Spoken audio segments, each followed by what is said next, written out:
The nurse signs the form, then pauses. The patient is eating breakfast, talking, not dying. The chart says hospice eligible anyway, 6 months or less. That box is checked. Somewhere else a billing clock starts running. This is how hospice is supposed to work. Care replaces cure.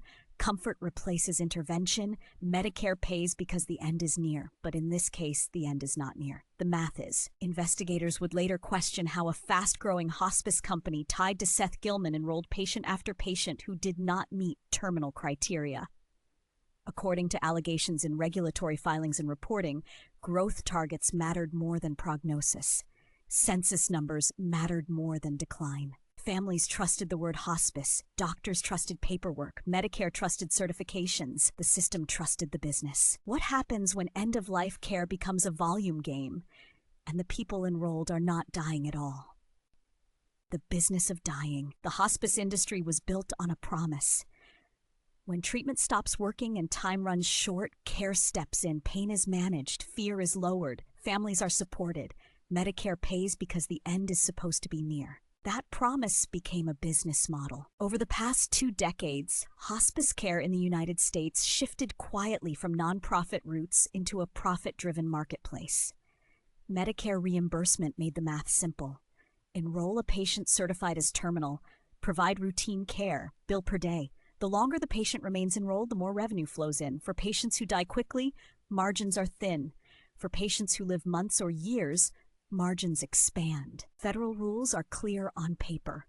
Hospice eligibility requires a physician's certification that a patient is likely to die within 6 months if the illness runs its normal course. Recertifications are required at set intervals. Documentation must show decline. The benefit is not meant for long-term management or convenience care. In practice, the system relies on trust. Doctors sign forms. Nurses write notes. Hospice administrators submit claims. Medicare pays first and audits later, if at all. Oversight is limited. Reviews are often delayed by years. By the time patterns emerge, millions of dollars may already be gone. It was inside this system that a for-profit hospice operation linked to businessman Seth Gillman began to grow. Public records and reporting describe a company that expanded rapidly, increasing its patient census and revenue at a pace that outstripped regional norms. Growth itself is not illegal. Expansion is not proof of wrongdoing, but regulators and investigators would later focus on how that growth was achieved and who exactly was being counted as dying. Former employees, according to later allegations, described an internal culture where numbers mattered.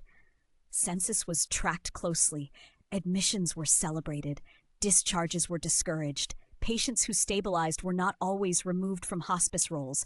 Patients whose conditions improved were still billed as terminal. At this stage, these claims were not proven facts. They were warning signs. Hospice workers are trained to look for decline, weight loss, reduced ability, increased pain, fewer good days. In legitimate cases, the trajectory is unmistakable. But decline can be subjective, especially for chronic illnesses, heart disease, dementia, lung conditions. These patients can plateau, they can rally, they can live far longer than 6 months. That gray zone is where abuse becomes possible. According to reporting that would later surface, admission staff were encouraged to insert eligibility generously. Diagnoses that allowed flexible prognoses were favored. Documentation was written to support terminal narratives even when day-to-day observations suggested stability. Language mattered. A patient was not stable. They were fragile, not improving. Temporarily unchanged, each word shaped reimbursement. Medicare paid a daily rate for routine hospice care, often exceeding $200 per patient per day. Multiply that by hundreds of patients, multiply again by months. The result was predictable. Revenue climbed steadily. Profits followed. What Medicare did not see in real time were the breakfast trays, the casual conversations, the patients attending family events weeks or months after enrollment. The system did not see those details. It saw codes. Within the company, according to later accounts, pressure flowed downward. Administrators tracked census targets. Regional managers reported numbers. Nurses were reminded that enrollment sustained jobs. Admission staff were rewarded for growth. Declines in patient count were questioned. Again, at this stage, these were allegations that had not yet been tested in court, but they formed a pattern investigators would later examine. Hospice care exists at an ethical edge. Staff are asked to balance compassion with compliance. Many nurses enter the field to help people die with dignity. When business goals intrude, moral lines blur. Do you discharge a patient who is stable and risk losing revenue, or do you keep them enrolled and justify it in the chart? According to accounts reviewed by regulators, some staff chose the latter. Early red flags did not come from a single dramatic event. They came from inconsistencies. Patients remaining on service far beyond expected timelines, recertifications that repeated identical language, charts showing decline without observable change, a census that kept climbing even as regional death rates remained flat. Regulators are not embedded inside hospice companies. They depend on audits and complaints. Complaints are rare. Families often trust providers. Patients are vulnerable. Staff fear retaliation. When concerns were raised, they were often internal at first. Questions about eligibility, discomfort with paperwork, warnings that certain patients did not meet criteria. In a healthy system, those concerns trigger review. In a profit-driven system, they can trigger silence. Medicare audits, when they occur, typically review a small sample of claims. A few dozen charts pulled months or years after billing. If problems are found, repayment may be demanded. But by then, executives may have moved on. Companies may have restructured. Money may already be spent. The lag creates opportunity. Public filings and investigative reporting later described how hospice companies nationwide learned to operate inside that lag. Aggressive enrollment first, defense later, appeal denials, negotiate settlements, treat fines as a cost of doing business. Whether Gillman's operation followed that same playbook would become a central question. At the time of its growth, the company presented itself as compliant, compassionate, and successful. Marketing materials emphasized care. Internal metrics emphasized volume. Both could coexist on paper. For Medicare, the distinction mattered deeply. Hospice fraud does not just waste money. It alters care. Patients enrolled in hospice typically forego curative treatment. They may stop seeing specialists. They may accept a narrative of imminent death that shapes decisions. Enrolling a patient who is not terminal changes the course of their life. Investigators would later examine whether that line was crossed deliberately or recklessly.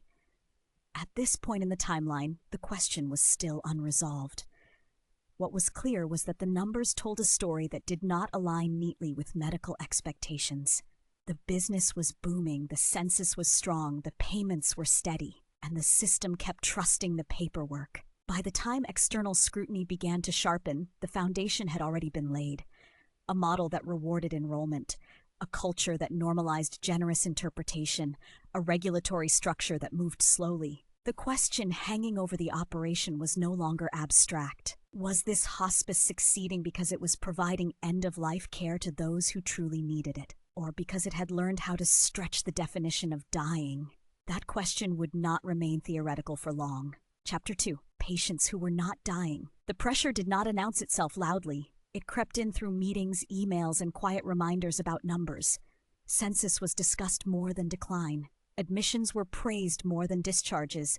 Length of stay became a silent metric, even when no one named it that way. Hospice is supposed to follow the patient's condition. In the cases later questioned by regulators, according to allegations documented in reporting and filings, the condition often followed the business. Patients with chronic illnesses made up a growing share of enrollments. Congestive heart failure, chronic obstructive pulmonary disease, dementia. These diagnoses allowed flexibility. Prognosis was not linear. Decline could be framed as imminent even when it was slow or absent. Former staff members would later describe being asked to justify eligibility rather than assess it. A patient who walked unassisted was described as frail. A patient whose weight held steady was documented as at risk of rapid loss. Language was adjusted to fit criteria. Each certification required a physician's signature. In many cases, those physicians relied on hospice-provided summaries. They did not see patients daily. They trusted the chart. The system allowed it. According to allegations, some nurses and social workers grew uneasy. They noticed patterns. Patients enrolled for months with little change. Families confused about why hospice had been initiated. Questions about whether curative treatments were truly no longer appropriate. Raising those concerns was not always welcomed. Internal accounts reviewed by investigators later described subtle retaliation. Staff who questioned admissions were sidelined. Assignments changed, advancements stalled. In some cases, according to allegations, employees were reminded that enrollment sustained the company and, by extension, their jobs. No memo said enroll the healthy. No meeting openly instructed fraud. Instead, incentives did the work. Admissions staff were evaluated on volume. Administrators tracked growth. Declines were framed as failures. The boundary between aggressive interpretation and misconduct blurred. Billing followed enrollment automatically. Medicare's routine home care rate flowed daily. The patient did not need intensive services to generate revenue. A nurse visit once or twice a week was often sufficient. The margin widened with time. According to analyses later cited by regulators, some patients remained enrolled far beyond the 6-month expectation without documented decline. Recertifications repeated the same phrases. Prognoses stayed dire on paper while lives continued normally. Families trusted the process. Hospice carries emotional authority. Being told a loved one has 6 months to live changes how people behave. They stop pushing. They accept limits. Some later told investigators they were confused when time passed and nothing changed. At this stage, none of this had yet been proven in court. But the accumulation of complaints began to draw attention. Oversight bodies rely heavily on whistleblowers. Audits are reactive. When staff members or competitors raise alarms, regulators begin to look. In this case, according to public reporting, concerns reached state and federal agencies describing inappropriate admissions and billing practices. Investigators began reviewing charts. They looked for objective decline, weight loss, hospitalizations, increased medication, functional deterioration. In some files, they found none. Instead, they found stable vitals, routine daily activities, notes that contradicted conclusions. Patterns mattered more than any single patient. Investigators also examined how patients were sourced, referral relationships, marketing practices, financial incentives. While referral payments are illegal, subtler forms of influence exist. Educational partnerships, preferred provider arrangements. According to later scrutiny, enrollment growth appeared disconnected from community mortality rates. As scrutiny increased, internal tension rose. Employees described being asked to clean up charts, to add language, to clarify notes after the fact. Retrospective documentation is not inherently illegal, but when it alters clinical meaning, it raises red flags. The focus shifted from care to defense. According to accounts later cited in filings, staff meetings began emphasizing compliance in tone but not in substance. The message was to document better, not necessarily to admit differently. Eligibility lines remained flexible. Enrollment continued. Medicare's payment system compounds the risk. Claims are paid quickly. Appeals take time. If later denied, companies can contest findings. The financial downside is delayed. The upside is immediate. For a growing hospice, the incentive is obvious. Regulators also examined length of stay data. National averages show most hospice patients die within weeks or a few months. Extended stays occur, but they are less common. In the questioned operation, according to allegations, extended stays were routine. The implication was not just financial. Hospice enrollment often replaces other services. Patients may lose access to certain therapies. Their care path narrows. Enrolling someone prematurely reshapes their medical future. That reality weighed on some staff. Former employees later described moral distress. They entered hospice to help people die well. Instead, they felt they were managing people who were not dying at all. Some quit. Others stayed silent. A few spoke out. Those voices became central to escalating scrutiny. As complaints accumulated, oversight agencies moved from preliminary review to formal inquiry. Subpoenas were issued, records requested, patterns analyzed. The company was no longer operating unseen. Publicly, leadership maintained that all admissions met criteria, that hospice prognostication is imperfect, that extended stays occur naturally. These defenses are common in the industry and not inherently false. The question was whether the imperfection was being exploited. Investigators focused on internal communications, emails discussing census goals, messages encouraging admissions growth, training materials emphasizing enrollment techniques. None alone proved wrongdoing. Together, they suggested intent. The role of leadership became unavoidable. As the businessman associated with the operation, Seth Gillman became a focal point in reporting and regulatory interest. Investigators examined what executives knew and when, whether pressure originated at the top or emerged organically. At this stage, outcomes were still uncertain. No verdict had been rendered, no settlement announced, but the machinery of oversight was now fully engaged. What began as quiet discomfort inside charts had become a question of systemic abuse. Were patients enrolled because they were dying, or because their diagnoses could be made to fit? That distinction would define what came next. As investigators widened their scope and regulators sharpened their focus, the company faced a reckoning it could no longer delay. The numbers had drawn attention. Now the paperwork would be tested. Chapter 3. When the numbers catch up, investigations do not arrive all at once. They build quietly, file by file, chart by chart. What begins as a review becomes a pattern. What looks like coincidence turns into structure. By the time enforcement agencies move openly, months or years of activity have already been mapped. That was the stage reached when regulators and investigators turned fully toward the hospice operation tied to Seth Gillman. Federal and state authorities began examining billing records alongside clinical documentation. They compared diagnoses to length of stay. They looked at recertifications stacked back to back without documented decline. They analyzed revenue growth against patient outcomes.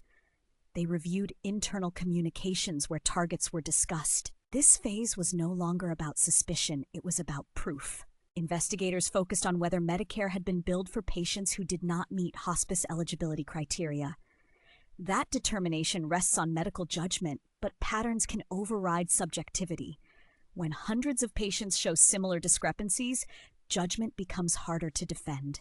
Some cases stood out, patients enrolled for many months without hospitalizations, patients whose functional status remained unchanged, patients whose families reported surprise when hospice was introduced and confusion when it continued indefinitely.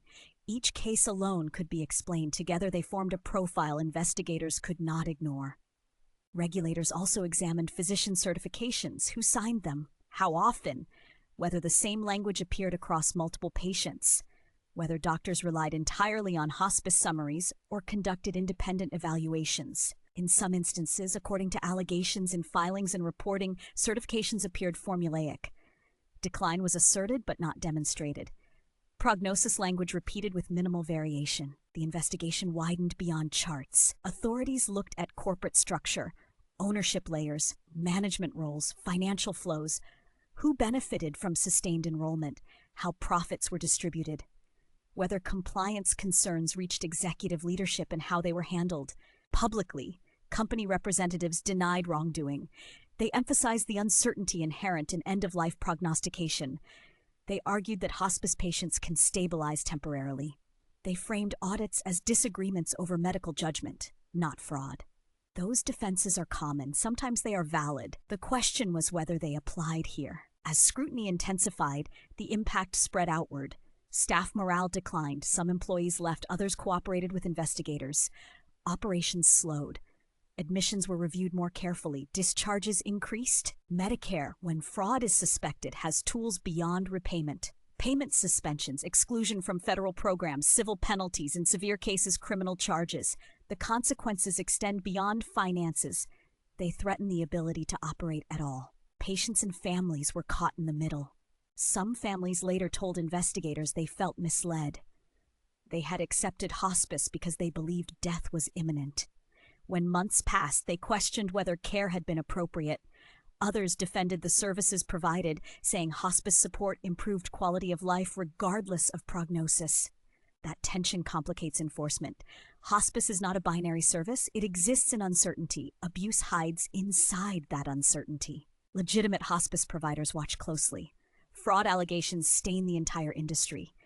When one company is accused of exploiting the benefit, regulators respond by tightening oversight for all. Audits increase. Documentation burdens rise. Care becomes more defensive. The fallout spreads. At the policy level, investigators examined whether Medicare's structure invites abuse.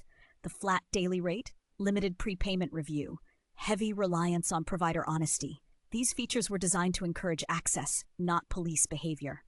Critics argue they now enable exploitation. Some reform proposals gained attention: shorter initial eligibility periods, more frequent independent physician reviews, increased use of data analytics to flag outliers. None address the core dilemma. Hospice requires trust. When that trust is weaponized, the damage is difficult to reverse. As investigations progressed, outcomes varied depending on jurisdiction and evidence. Some cases resulted in settlements without admissions of guilt. Others remained unresolved. In certain instances nationwide, hospice executives have faced criminal charges. In others, companies rebranded and continued operating under new structures. In this case, reporting described ongoing scrutiny and unresolved questions rather than a single definitive ending. That ambiguity matters. Allegations are not convictions. Investigations do not always lead to charges. But they leave records. They leave doubt.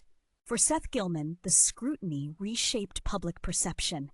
What had been framed as entrepreneurial success was now examined through a different lens. Growth was no longer neutral. Profit was no longer separate from ethics. The larger consequence extended beyond one individual or company. Hospice patients are among the most vulnerable in the healthcare system. They are often elderly, cognitively impaired, or overwhelmed. They rely on professionals to tell them when hope has shifted from cure to comfort. That moment carries enormous weight. When that moment is manipulated, even subtly, the harm is profound. Medicare fraud is often described in dollars. Millions billed, millions recovered. But hospice fraud carries a quieter cost. It alters how people understand their lives and deaths. It changes decisions made in fear and trust. Regulators can demand repayment, courts can impose penalties. None of that restores trust easily. As oversight agencies closed in, the case became part of a broader reckoning. For-profit hospice remains legal. Profit itself is not wrongdoing.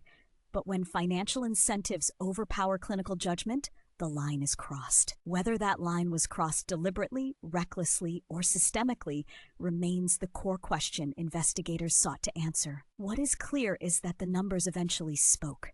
Census growth drew attention. Length of stay raised alarms. Documentation failed to match reality. The lag between billing and oversight narrowed. The system that once trusted the paperwork began to challenge it. In the end, this story is not only about one hospice or one businessman. It is about what happens when care for the dying becomes a numbers game and oversight arrives too late. Hospice was designed to protect dignity at the end of life. When profit becomes the primary metric, dignity becomes collateral. And the cost is paid not just in money, but in trust that may never fully return.